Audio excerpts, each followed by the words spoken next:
नमस्कार, राम राम, सत श्री अकाल, जय हिंद, जय भारत। मैं KR जाखड़ रीजनिंग गुरु स्वागत करता हूं आप सभी का अपने YouTube channel KR Jakhar sir academy में। तो दोस्तों, उसी तड़कते भड़कते अंदाज में आज आपके सामने फिर से एक नया टॉपिक लेकर प्रस्तुत हुए हैं, वेन आरेख, वेन डायग्राम। दोस्तों, वेन डायग्राम से काफ़ी सारे क्वेश्चन लगभग हर एग्ज़ाम में 1 से 2 क्वेश्चन आपके हर एग्ज़ाम में पूछे जाते हैं। और वेन डायग्राम की बात की जाए तो ऐसे खाली जो डायग्राम आपको दिखाई दे रहे हैं, बिल्कुल ब्लैंक डायग्राम, ऐसे ही डायग्राम आपको ऑप्शन में मिलते हैं। कोई 3 शब्द 4 शब्द आपको दे दिए जाएँ और उन शब्दों को एक डायग्राम में व्यवस्थित करना हो, अर्थात आपसे कहा जाएगा कि निम्नलिखित शब्दों के लिए कौन सा डायग्राम या कौन सा आरेख उपयुक्त होगा, ऐसा आपसे क्वेश्चन पूछा जाएगा। तो आपके सामने कुछ डायग्राम है जिनका हमने आरेख बनाया हुआ है और ये आरेख कुछ 11 डायग्राम आपके सामने हैं और इन्हीं के अनुसार हमें जो क्वेश्चन है उनको सोल्व करने हैं। जैसे डायग्राम ए की बात करें तो ये क्या कहना चाहता है, एक सर्कल है 2 और 3 सर्कल, एक के ऊपर एक सर्कल चढ़ता हुआ जा रहा है। इसका मतलब है जब सभी चीज़ें एक दूसरे के अंतर्गत आती हो, जब सभी चीज़ें एक दूसरे के अंतर्गत आती हो तो डायग्राम कैसा बनेगा, इस प्रकार का बनेगा। दोस्तों, बात करें डायग्राम नंबर बी की तो इसमें आप देख रहे हो कि ये डायग्राम और ये डायग्राम जो है इनका आपस में कोई संबंध नहीं है, यानी कि ये दोनों नहीं मिले हुए। लेकिन बीच वाला जो डायग्राम है, ये डायग्राम दोनों को थोड़ा थोड़ा काट रहा है। थोड़ा थोड़ा काटने का मतलब क्या है कि कोई तीसरी वस्तु ऐसी है, 2 वस्तुएं जिनमें कोई संबंध नहीं है, लेकिन कोई तीसरी वस्तु ऐसी है जिसका इन दोनों ही वस्तुओं के साथ में आंशिक संबंध है। इन दोनों वस्तुओं में कोई संबंध नहीं, लेकिन तीसरी वस्तु के साथ में आंशिक संबंध है। उसी प्रकार बात करें अगले डायग्राम की तो अगले डायग्राम में एक सर्कल हमें बड़ा दिखाई दे रहा है जिसके अंदर 2 सर्कल और बने हुए हैं। इसमें कहने का मतलब क्या है कि इन दोनों वस्तुओं का तो आपस में कोई संबंध नहीं है, लेकिन ये दोनों किसके अंतर्गत आती है, किसी तीसरी वस्तु के अंतर्गत आती है। किसके अंतर्गत, किसी तीसरी वस्तु के अंतर्गत। दोस्तों, आपको हमेशा जब भी वेन डायग्राम का क्वेश्चन सोल्व करना है तो आपको कोई 2 चीजें सबसे पहले पकड़नी है, और वो कैसी पकड़नी है, जिनमें या तो कुछ संबंध होगा या कोई संबंध नहीं होगा। अब संबंध जो होगा वो किस किस प्रकार का हो सकता है, आंशिक संबंध और पूर्ण संबंध। आपको ये 3 चीजें डिसाइड करनी है और ये डिसाइड कर लिए तो आपके वेन डायग्राम के क्वेश्चन बहुत ही आसानी से सोल्व हो जाएंगे। बात करते हैं अगले डायग्राम की तो अगला डायग्राम जो दिया है कि बड़ा सर्कल, उसके अंदर 2 सर्कल, लेकिन दोनों सर्कल आपस में थोड़े थोड़े कटते हुए हैं। और थोड़े थोड़े कटते हुए इसका मतलब क्या है कि इन दोनों में आपस में आंशिक संबंध है। आंशिक मतलब बहुत कम संबंध है और दोनों ही किसी तीसरी वस्तु के अंतर्गत आते हैं, यानी इनमें पार्शियल रिलेशन है और ये कंप्लीटली किसी तीसरी वस्तु के अंडर आते हैं। दोस्तों, बात की जाए अगले डायग्राम की तो 2 वस्तुएं तो ऐसी है जिनमें आपस में आंशिक संबंध है, लेकिन तीसरी वस्तु क्या है, इन दोनों से अलग है। बात करें अगले डायग्राम नंबर F यानी डायग्राम नंबर 6 तो 3 वस्तुएं हैं और तीनों ही वस्तुओं का आपस में क्या है, आंशिक संबंध है, थोड़ा थोड़ा संबंध है। बात करें अगले डायग्राम की तो 3 वस्तुएं और तीनों ही क्या है, अलग अलग हैं। दोस्तों, अभी इनके एग्जाम्पल की भी हम बात करेंगे, एग्जाम्पल के थ्रू इन सारे डायग्राम्स को हम समझेंगे, एग्जाम्पल लिखेंगे, बार बार उसमें डायग्राम देखेंगे कौन सा डायग्राम उपयुक्त होने वाला है। बात करें डायग्राम नंबर H की तो एक वस्तु दूसरी वस्तु के अंदर आ रही है, लेकिन तीसरी वस्तु से कोई संबंध नहीं है। बात करें इस डायग्राम की, डायग्राम नंबर I यानी डायग्राम नंबर 9 तो इसकी बात करें, एक वस्तु दूसरी वस्तु के अंतर्गत आ रही है और दूसरी वस्तु का किसी तीसरी वस्तु से आंशिक संबंध है। कैसा संबंध है, आंशिक संबंध है। बात करें डायग्राम नंबर 10 की तो एक वस्तु दूसरी वस्तु के अंतर्गत है और तीसरी वस्तु का दोनों के साथ ही थोड़ा थोड़ा संबंध है, दोनों के साथ ही थोड़ा थोड़ा संबंध है। अब डायग्राम की बात करते हैं डायग्राम K की। दोस्तों, ये मोस्ट इंपोर्टेंट डायग्राम आपके लिए, इससे क्वेश्चन अधिकतर पूछे जाते हैं और किस प्रकार के उदाहरण में ये डायग्राम बनता है, क्योंकि ये डायग्राम क्या कहना चाहता है कि 2 वस्तुओं का आपस में पहले कोई संबंध नहीं था, लेकिन जो तीसरी वस्तु है वो तीसरी वस्तु दोनों से ही पूर्णतः संबंधित है, यानी कि वो दोनों के अंदर आना चाहती है। तो कब आएगी, जब इस प्रकार से, तो उन 2 वस्तुओं का जब कोई संबंध नहीं था उनका संबंध भी अपने आप बन जाता है। तो दोस्तों, चलते हैं हमारे उदाहरण की तरफ, एग्जाम्पल लेते हैं। एग्जाम्पल में जैसे हमने ले लिया यहां जिला, देश और राज्य, जिला, देश और राज्य। तो ऐसी चीज़ें पकड़िए, इनको देखिए कि क्या क्या इनसे बनने वाला है, तो आपको पता चलेगा कि जो जिले होते हैं, जिलों से मिलकर क्या बनता है, राज्य बनता है, और राज्यों से मिलकर क्या बनता है, देश बनता है। तो जो जिले हैं वो किसके अंतर्गत आएंगे, राज्य के अंतर्गत, और राज्य किसके अंतर्गत आएगा, देश के अंतर्गत आएगा। तो डायग्राम कौन सा बन गया, डायग्राम नंबर ए आपका उपयुक्त डायग्राम बन गया। इसमें दोस्तों यहाँ लिखा हुआ कभी भी नहीं मिलेगा कि यहाँ पर जिला मिल गया, यहाँ पर राज्य मिल गया, यहाँ पर देश लिखा हुआ मिल गया, ऐसा लिखा हुआ कभी भी नहीं मिलेगा। ना ही आपको लिखना है, आपको डायग्राम देखना है कि कौन सा डायग्राम यहाँ पर उपयुक्त होने वाला है। चलो और एग्जाम्पल की हम बात करते हैं। जैसे हमने एग्जाम्पल ये 1 नंबर ले लिया, 2 नंबर एग्जाम्पल हम यहाँ लेते हैं। यहाँ हमने ले लिया हाथी, मानव और जानवर, हाथी, मानव और जानवर। तो सबसे पहले हम बात करते हैं कि 2 वस्तुएं ऐसी पकड़ो जिनका आपस में कोई संबंध बनता है। तो हमने पकड़ ली हाथी और जानवर। हमें पता है कि हाथी जितने भी होते हैं वो किस कैटेगरी के होते हैं, जानवर की कैटेगरी के होते हैं। तो यहाँ पर हमने हाथी, मानव और जानवर ये ले लिया। तो हाथी किसके अंदर आया, जानवर के अंदर आया। हाथी किसके अंदर आया, जानवर के अंदर। और मानव कहाँ चला गया, अलग चला गया, क्योंकि मानव का हाथी और जानवर इन दोनों से कोई संबंध नहीं होता है। तो ऐसा डायग्राम आपको दिख रहा है, कौन सा डायग्राम है, डायग्राम नंबर एच, जो 8 नंबर का आपका डायग्राम है। वो यहाँ पर मैं लिख भी देता हूँ, हालांकि लिखा हुआ ना तो मिलेगा ना आपको लिखना है। ये लिख इसलिए रहा हूँ ताकि आप कभी भी वीडियो देखें तो आपको ये बात अच्छे से समझ में आए कि यहाँ कौन कौन सा डायग्राम किस प्रकार से बनने वाला है। 2 एग्जाम्पल अभी तक हमने लिए दोस्तों, इन दोनों को एक बार रब करते हैं और चलते हैं अगले एग्जाम की तरफ। अगला एग्जाम्पल हमारा क्या रहने वाला है, किस प्रकार से डायग्राम बनने वाला है। दोस्तों बहुत आसान चीज़ें हैं, रीजनिंग पढ़ना बहुत आसान है, लेकिन बार बार प्रैक्टिस मांगती है रीजनिंग, और वो प्रैक्टिस आपकी होनी चाहिए। चलो यही जो एग्जाम्पल हमने दूसरा एग्जाम्पल लिया था, उसी प्रकार का एक एग्जाम्पल हम और लेते हैं। वही एग्जाम्पल ले लेते हैं, हम हाथी ले लिया, मानव ले लिया और जंतु ले लिया। कुछ चीज़ें जो कंफ्यूज करने वाली चीज़ें हैं वह चीज़ें मैं आपको मोस्ट इंपॉर्टेंटली पढ़ाने वाला हूं। तो यहाँ जो है हम डायग्राम कैसा बना के आते हैं, हम ऐसे करके डायग्राम बना के आ जाते हैं कि सर ये हाथी है, हाथी जानवर में, जंतु में आ गया, और मानव अलग चला गया। लेकिन दोस्तों ये डायग्राम क्या हो जाएगा, गलत हो जाएगा। ये डायग्राम क्या हो जाएगा, गलत हो जाएगा। अब मन में सवाल उठता है, सर ये डायग्राम गलत क्यों है। ये डायग्राम गलत इसलिए है क्योंकि इसका सही डायग्राम यदि बना के देखेंगे तो अपने आप समझ में आएगा। और इसका सही डायग्राम क्या होगा कि ये हाथी, यहाँ कौन आएगा, मानव, और ये दोनों ही किस में आते हैं, जंतुओं में आते हैं। ये दोनों किस में आते हैं, जंतुओं में आते हैं। अब समझ से बाहर हो गई बात कि सर जंतुओं में थोड़े ना आते हैं, हम जंतु थोड़े ना हैं। तो दोस्तों हम सब जंतु हैं। क्यों, क्योंकि विश्व में 2 प्रकार की वस्तुएं होती हैं।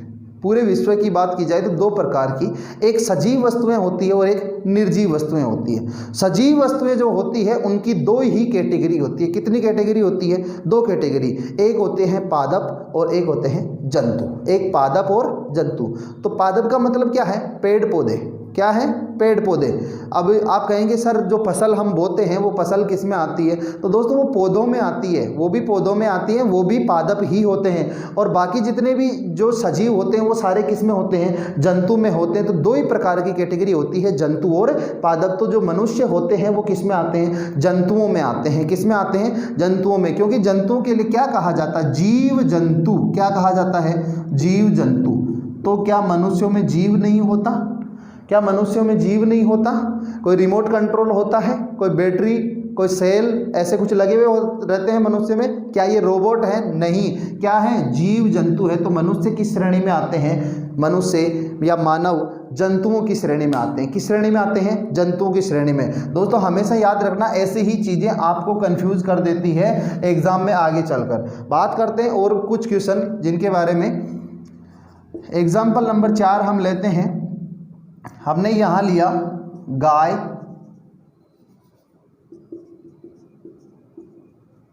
स्तनधारी, और यहाँ हमने ले लिया पक्षी।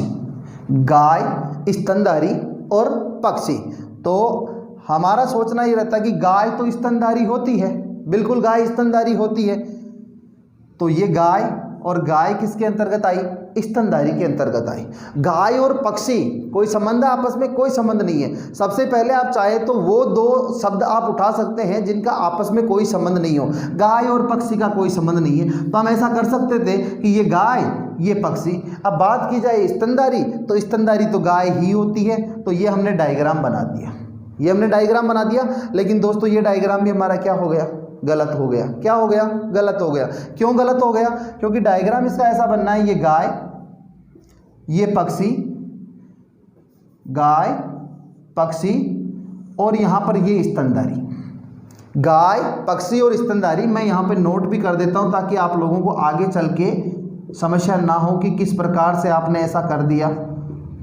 अब दिमाग में सवाल उठता है, दिमाग की घंटी बजना शुरू हो गई होगी कि सर पक्षी तो स्तनधारी होते नहीं है, पक्षी स्तनधारी नहीं होते, तो हमने कौन सा सारे पक्षियों को स्तनधारियों में ले लिया?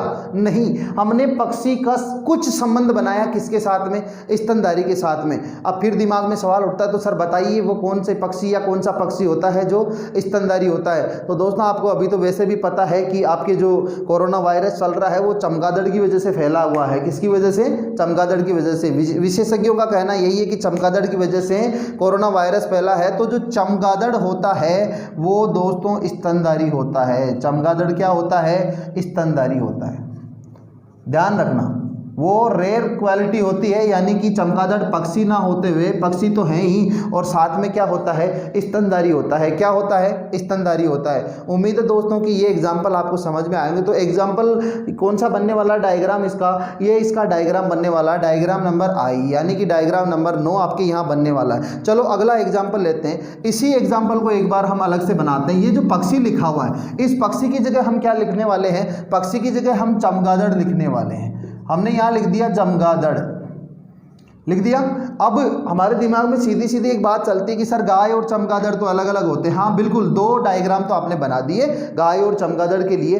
अब जैसे ही हम क्वेश्चन सोल्व करते हैं तो हम सोचते हैं यार चमगादड़ क्या है? स्तनधारी है। नहीं, ये तो क्या है? ये तो पक्षी है। तो हम गाय के ऊपर ऐसे गोला करके और स्तनधारी बना के ये डायग्राम बना के निकल आते हैं और अपने मन में यही सोचते हैं, साहब ये क्वेश्चन तो मेरा हो गया।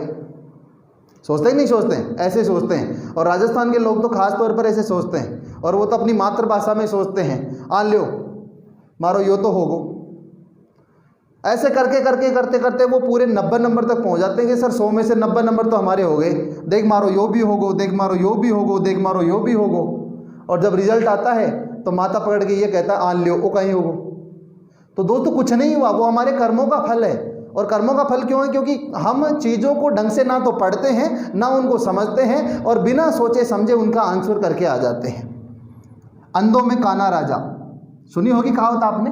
बस वही काम हम करके आते हैं, अपने आप को बड़ा महान समझते हैं। महान समझना गलत नहीं है, सिकंदर ने भी महान समझा था अपने आप को, और बहुत सारे लोग हैं ऐसे जो अपने आप को महान समझते हैं, लेकिन हकीकत में जब वो लोगों के साथ कंपटीशन में आते हैं तब उनकी महानता का पता चलता है कि वो लोग कितने महान थे, यानी कि भैंस कितने पानी में थी। ऐसी कई कहावतें आप लोगों ने सुनी होगी। तो दोस्तों ये फिर से हमारा क्या हो गया?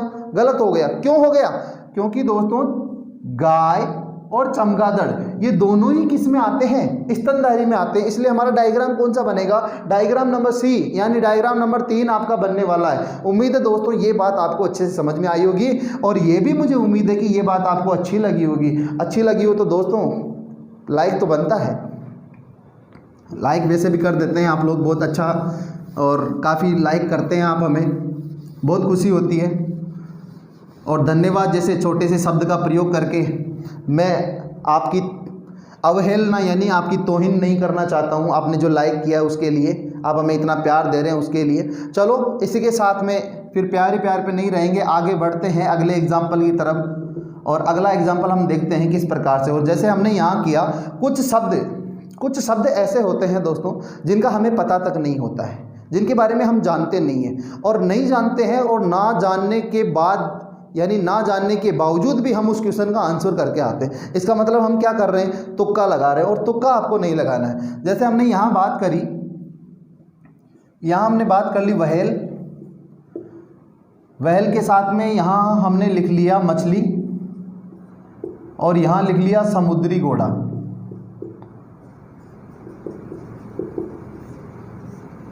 व्हेल मछली और समुद्री घोड़ा। तो हम क्या करते हैं सर, ये व्हेल है, ये मछली के अंदर आती है, और ये आ गया समुद्री घोड़ा। दोस्तों जब तक हमें ये पता नहीं हो कि समुद्री घोड़ा होता क्या है, तब तक यदि हम ये जवाब दे रहे हैं तो हम केवल और केवल अपने पैरों पे कुल्हाड़ी मार रहे हैं। और अपने पैरों पे कुल्हाड़ी मारने की बात भी दोस्तों बहुत पुरानी हो गई। अपने पैरों पे कुल्हाड़ी पहले वाले लोग मारा करते थे, यानी हमारे पूर्वज। आजकल की जनरेशन ऐसी है, हम कुल्हाड़ी पे उछल उछल के पैर मारते हैं, ऐसे उछल उछल के, हमें पता नहीं है फिर भी हम उछल के पैर मार रहे हैं। और ऐसा काम आप लोगों को नहीं करना है। क्यों नहीं करना है? क्योंकि दोस्तों ये सवाल गलत हो गया, और गलत हो गया तो दोस्तों फिर तो मारवाड़ी की वही कहावत आपके राजस्थान की जो बहुत ही प्रसिद्ध है कि भैंस तो गई जो गई सांकड़ और लेगी। दोस्तों वही काम हो जाएगा, 1.33 लेके जाएगा, ये पड़ोसी का 3-3 और ले जाएगा, पड़ोसी का 3-3। क्योंकि दोस्तों किसी मकान में आग लगती है तो काला रंग पड़ोस के मकान पे भी चढ़ता है, ये बात हमेशा ध्यान रखना। किसी मकान में आग लगे तो काला रंग पड़ोस के मकान पे भी चढ़ता है। चलो बात करते हैं कि किस प्रकार से हमें सॉल्व करना है, समुद्री घोड़ा होता क्या है। तो दोस्तों ये नाम तो समुद्री घोड़ा है, और ये देखने में ये जो शब्द है ये हमें पुल्लिंग शब्द लग रहा है, और इसीलिए हम गलती कर बैठते हैं। तो शब्दों के आधार पर डिसाइड मत करो। यदि शब्दों के आधार पर डिसाइड करोगे तो जो लोग इसकी तैयारी कर रहे हैं वो बंद कर दो बेटा, तैयारी करना। वो तैयारी करना बंद इसलिए कर दो क्योंकि पुलिस ये तो स्त्रीलिंग है, और स्त्रीलिंग है तो केवल लड़कियां ही जाएगी, आप नहीं जाओगे, या फिर जाओगे तो लिंग परिवर्तन करवा दिया जाएगा, तो गलत हो जाएगा आपके परिवार के और आपके लिए। तो दोस्तों ये काम आपको नहीं करना है। बात करते हैं समुद्री घोड़ा होता क्या है। पुल्लिंग शब्द हमें दिखाई देता है, लेकिन ये पुल्लिंग शब्द है नहीं। समुद्री घोड़ा एक मछली का नाम होता है।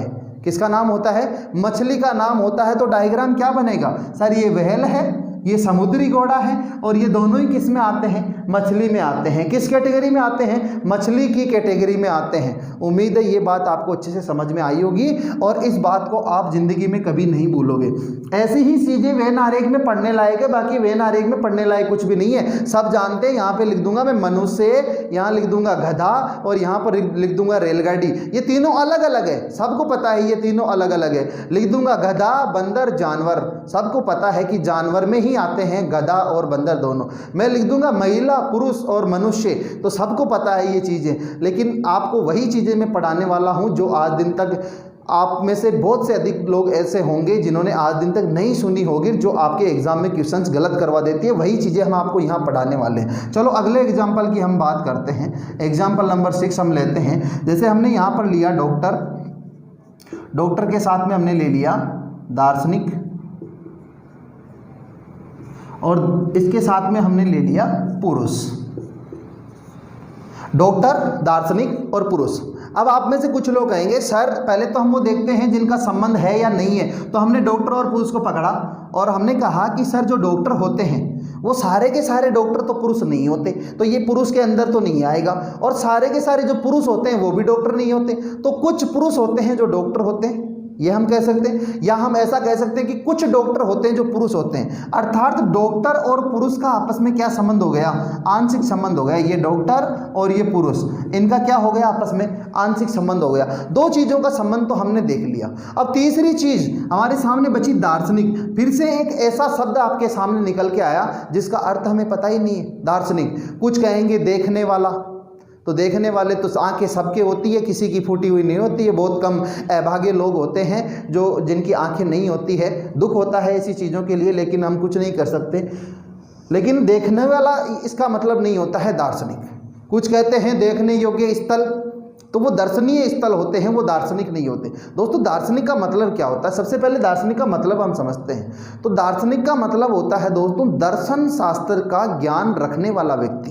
दर्शन शास्त्र कौन से? यानी कि ऐसे शास्त्र जो हमें हमारी आत्मा के दर्शन करवाए। आत्मा के दर्शन करवाने का मतलब नहीं है कि भूत जा रहा है, हमारा भूत आज यहाँ गया कल वहाँ गया, ऐसा आत्मा के दर्शन नहीं। यानी कि जो अच्छे कर्म होते हैं उन अच्छे कर्मों पर चलने की जो राह दिखाए, ऐसे जो शास्त्र होते हैं उन्हें क्या कहते हैं? दर्शन शास्त्र कहते हैं। जैसे वेद हो गया, पुराण हो गया, उपनिषद हो गया, बाकी कुरान हो गया और बाइबल, ऐसे गीता, बहुत सारे ऐसे शास्त्र हैं जो क्या कहलाते हैं? दर्शन शास्त्र। और उनका ज्ञान रखने वाला जो व्यक्ति होता है वो क्या होता है? दार्शनिक। अब दोस्तों एक बात बताओ, कोई डॉक्टर है, क्या वो दर्शन शास्त्र का ज्ञाता नहीं हो सकता? आप कहेंगे हो सकता है। लेकिन क्या सारे के सारे डॉक्टर दर्शन शास्त्र के ज्ञाता होते हैं? नहीं होते। तो आप कहेंगे सर दार्शनिक और डॉक्टर का भी ऐसा आंशिक संबंध बनेगा। ये तो हो गया। अब बात करते हैं पुरुष और दार्शनिक का क्या संबंध रहने वाला है। तो आप कहेंगे सर पुरुष और दार्शनिक के संबंध की यदि बात करेंगे तो कुछ पुरुष होते हैं जो दार्शनिक हो सकते हैं, और जो जितने भी दार्शनिक होते हैं क्या जरूरी है कि वो सारे के सारे पुरुष होते हैं? क्या महिलाएं दार्शनिक नहीं होती? तो आप कहेंगे सर महिलाएं भी दार्शनिक होती है, इसलिए पुरुष का भी दार्शनिक के साथ क्या है? आंशिक संबंध है। तो दोस्तों ये डायग्राम किस प्रकार का बनेगा? इस प्रकार का डायग्राम आपके सामने बन के निकलेगा। डायग्राम कौन सा? डायग्राम F, यानी डायग्राम नंबर 6। उम्मीद है दोस्तों ये बात आपको अच्छे से समझ में आई होगी। ये बात समझ में आई दोस्तों, तो बढ़ते हैं हमारे अगले एग्जाम्पल की तरफ कि अगला एग्जाम्पल हमें किस प्रकार से क्वेश्चन पूछना चाहता है और किस प्रकार का क्वेश्चन हमसे सोल्व करवाना चाहता है और उसे किस प्रकार से हमें सोल्व करना है। और दोस्तों बहुत ही कम समय आपके सामने अब हम लेने वाले हैं, क्योंकि ज़्यादा समय लेने की आवश्यकता नहीं है। ऐसे ऐसे उदाहरण जो आपको कंफ्यूज करते हैं, केवल उन्हीं एग्जाम्पल्स की हम यहाँ बात करने वाले हैं। और भी एग्जाम्पल हम बात करेंगे कि कौन कौन सी चीज़ें कैसे हो सकती है। तो दोस्तों बढ़ते हैं हमारे अगले एग्जाम्पल की तरफ। रब कर लेते हैं एक बार इसे। तो दोस्तों रब करते हैं इस क्वेश्चन को और बढ़ते हैं अगले एग्जाम्पल की तरफ कि कौन कौन से एग्जाम्पल हमें और थोड़े से परेशान कर सकते हैं। दोस्तों आपको हमेशा शब्दों पे ध्यान देना है। शब्दों का ज्ञान आप लोगों को होना चाहिए। शब्दों का ज्ञान होगा तभी जाके हम कुछ कर सकते हैं। जैसे हमने यहाँ एग्जाम्पल ले लिया पुरुष, यहाँ ले लिया पुलिस और साथ में ले लिया मानव। तो क्या होगा दोस्तों? हमें पता है कुछ पुरुष होते हैं जो पुलिस वाले होते हैं और कुछ पुलिस वाले होते हैं जो पुरुष होते हैं, बाकी महिला पुलिस भी होती है। और ये दोनों किस में आते हैं? ये दोनों ही मानव में आते हैं। तो हम क्या कहेंगे सर पुरुष और पुलिस का आपस में आंशिक संबंध होगा, थोड़ा थोड़ा संबंध होगा, क्योंकि सारे पुरुष भी पुलिस वाले नहीं होते और सारी पुलिस भी पुरुष नहीं होती, तो एक दूसरे के अंदर नहीं आएंगे, ये बिल्कुल अलग अलग होंगे। लेकिन ये दोनों किस में आते हैं? मानव की कैटेगरी में आते हैं। किस में आते हैं? मानव की कैटेगरी में आते हैं। हमने एग्जाम्पल 7 हो गया। एग्जाम्पल नंबर 8 की हम बात करते हैं। जैसे हमने ले लिया यहाँ पर कार्बन, ले लिया हीरा और ग्रेफाइट।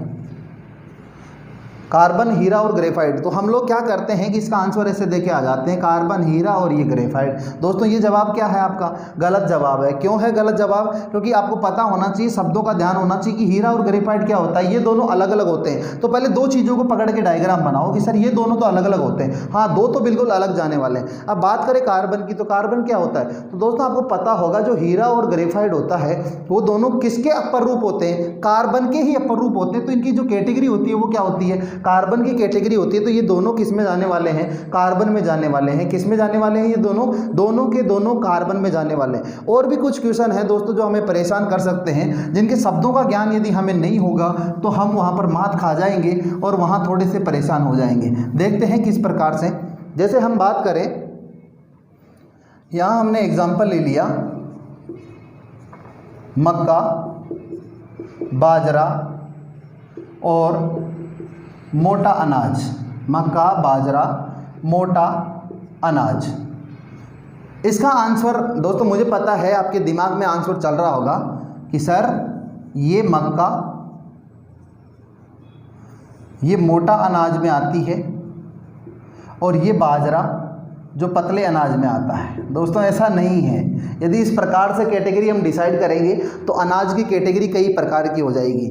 जैसे गेहूं की बात आएगी, लंबा, पतला और धारी वाला अनाज। ऐसे नहीं है, ऐसे कैटेगरी नहीं होती है। अनाज की जो कैटेगरी है वो कैटेगरी दो प्रकार की होती है, मोटा अनाज और हल्का अनाज। ये दो प्रकार की कैटेगरी होती है। दोस्तों बता देते हैं कि ये दोनों कैटेगरी कौन कौन से प्रकार के अनाज होते हैं जो मोटे अनाज में आते हैं, कौन से आपके हल्के अनाज में आते हैं। तो दोस्तों खरीफ की जो भी फसल होती है, खरीफ की फसल यानी कि चौमासे में बोई जाने वाली फसल जो होती है, वर्षा ऋतु में बोई जाने वाली फसल, वो क्या होती है? वो हमेशा मोटे अनाज में आती है। तो दोस्तों बाजरा और मक्का दोनों ही वर्षा ऋतु में बोए जाते हैं, इसलिए ये दोनों ही किस में आएंगे? मोटे अनाज में आएंगे। किस में आएंगे? मोटे अनाज में आएंगे। यहाँ हम गलती कर देते हैं क्योंकि बाजरा बहुत पतला होता है। अधिकतर लोगों को पता होता है कि बाजरा बहुत बारीक होता है, तो इसलिए हम उसको अलग रख देते हैं। दोस्तों अलग नहीं रखना है। मक्का मक्का और बाजरा दोनों ही क्या होते हैं, मोटे अनाज में। यानी खरीफ की जो भी फसलें होती है वो मोटे अनाज में आती है, और रबी की जो भी फसल होती है यानी कि शालू की फसल जिसे आप बोलते हैं, शालू, उंदाड़ू और चौमासा, 3 प्रकार की जो ऋतुएं आप यहाँ देखते हैं, फसल के प्रकार देखते हैं, तो वो जो रबी की जो भी फसल होती है, गेहूँ, जौ, वो सारी चीज़ें किस में आती है, वो सारी की सारी चीज़ें हल्के अनाज में आती है। किस में आती है, हल्के अनाज में आती है। उम्मीद है दोस्तों कि ये चीज़ें आपको अच्छे से समझ में आ गई होगी। बात करते हैं अगले एग्जाम्पल की, कि एग्जाम्पल और किस प्रकार से हमें देखना है, किस प्रकार के एग्जाम्पल हमारे सामने हो सकते हैं। ये हुई अब फसल की कुछ बात हो गई कि यहाँ फसल का प्रकार भी हमें दे दिया गया। चलो दोस्तों, आपके सामने ऐसे दे दिया गया हरियाणा, यहाँ दे दिया गया पंजाब, और यहाँ दे दिया चंडीगढ़। हरियाणा, पंजाब और चंडीगढ़ दे दिया। तो इसमें क्या करने वाले हैं कि सर हरियाणा और पंजाब तो दोनों अलग अलग हैं। हाँ बिल्कुल अलग अलग हैं, लेकिन चंडीगढ़ का दोनों के साथ में संबंध है, तो हम ऐसे करके आ जाते हैं कि चंडीगढ़ का दोनों के साथ संबंध है। लेकिन दोस्तों ये गलत हो गया, क्यों? क्योंकि हरियाणा पंजाब तो अलग अलग हो गए, लेकिन जो चंडीगढ़ है क्या उसका थोड़ा थोड़ा भाग ही हरियाणा और पंजाब में आता है? बाकी का जो चंडीगढ़ है क्या अमेरिका में आता है? तो दोस्तों ऐसा नहीं होता है, ये हमारा जवाब गलत हो जाएगा। जवाब क्या होने वाला है, यही तो चौंकाने वाले तथ्य होते हैं, ये हमारा जवाब होने वाला है। क्यों? हरियाणा और पंजाब अलग अलग राज्य हैं, लेकिन चंडीगढ़ जो है वो दोनों की राजधानी है, उसकी वजह से हरियाणा और पंजाब का आंशिक भाग आपस में मिलता है। हरियाणा और पंजाब का आंशिक भाग आपस में मिलता है, किस वजह से मिलता है? चंडीगढ़ की वजह से मिलता है, क्योंकि ये क्या है, इसकी कैपिटल है। चंडीगढ़ क्या है, हरियाणा और पंजाब की कैपिटल यानी कि इनकी राजधानी है, इसलिए इन दोनों का भाग मिलता है। तो हमारा आंसर क्या हो जाएगा दोस्तों? आंसर ये हो जाएगा, यानी डायग्राम के, यानी डायग्राम नंबर 11 हमारा आंसर हो जाएगा। उसी प्रकार अगला एग्जाम्पल और लेते हैं, जैसे आपके सामने दे दिया जाए माता, पिता और संतान। माता, पिता और संतान। माता, पिता और संतान आपके सामने ऐसे दे दिया गया। आप क्या कहेंगे, सर माता और पिता तो अलग होती है, लेकिन संतान दोनों की ही होती है, और दोनों की पूरी पूरी संबंध के साथ में संतान होती है। तो दोस्तों इसके लिए भी डायग्राम कौन सा बनने वाला है? ये डायग्राम बनने वाला है। उम्मीद है कि ये बात आपको अच्छे से समझ में आ गई होगी। अब दोस्तों बात करते हैं, जैसे ये डायग्राम है, इसका हमने अभी तक एग्जाम्पल नहीं लिया है कि ये एग्जाम्पल, ये जो डायग्राम है उसका एग्जाम्पल किस प्रकार से होने वाला है, तो उसका भी हम एक एग्जाम्पल ले लेते हैं। और एग्जाम्पल हमने ले लिया पुरुष, मानव और पुलिस।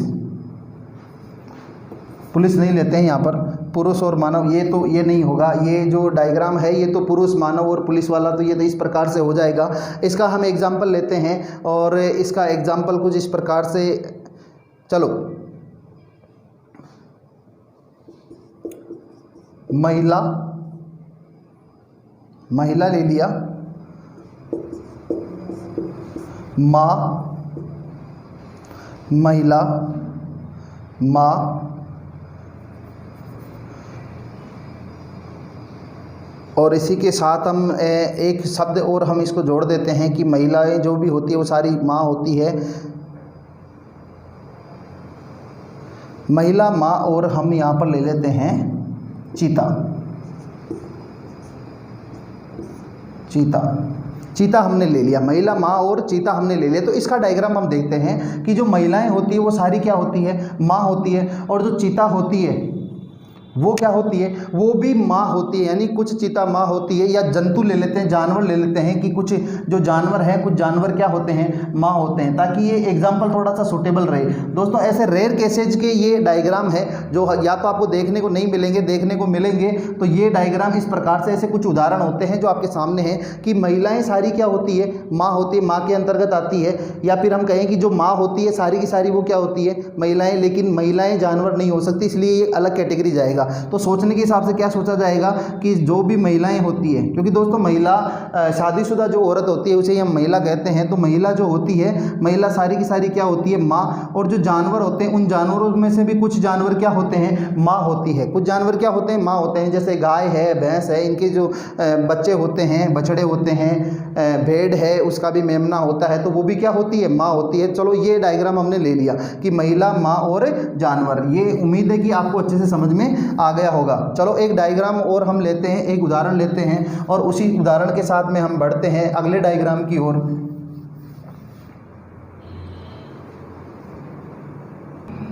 तो दोस्तों बात करते हैं अगले एग्जाम्पल की। अगला एग्जाम्पल हम एक एग्जाम्पल ले लेते हैं। एग्जाम्पल यहाँ पर हमने ले लिया पक्षी ले लिया, और पक्षी के साथ हमने ले लिया स्तनधारी, और साथ में ले लिया जीव। पक्षी, स्तनधारी और जीव। तो दोस्तों इस एग्जाम्पल की यदि हम बात करेंगे तो क्या डायग्राम हमारा बनने वाला है कि जो पक्षी होते हैं वो सारे के सारे क्या होते हैं, जीव होते हैं। लेकिन जो स्तनधारी होते हैं वो भी सारे के सारे क्या होते हैं, स्तनधारी भी जीव होते हैं। तो पक्षी यहाँ पर आ जाएगा जीव, सॉरी स्तनधारी। पक्षी के साथ में क्या आ जाएगा, स्तनधारी। की कुछ पक्षी क्या होते हैं स्तनधारी, जैसा हमने देखा था चमगादड़, और ये सारे के सारे क्या होते हैं, ये जीव होते हैं। तो ये एग्जाम्पल एक और हमने ले लिया है। दोस्तों उम्मीद है कि ये एग्जाम्पल आपको समझ में आ गया होगा। ये एग्जाम्पल समझ में आ गया तो मुझे ये भी उम्मीद है आप लोगों से कि आप लोग अच्छे से प्रैक्टिस इनकी कर रहे होंगे, रेगुलर आप लोग वीडियो देख रहे होंगे। और जो व्यक्ति नया है हमारे चैनल पर वो वीडियो को देखें, और वीडियो को पूरा देखा हो, लाइक करें पसंद आया हो तो।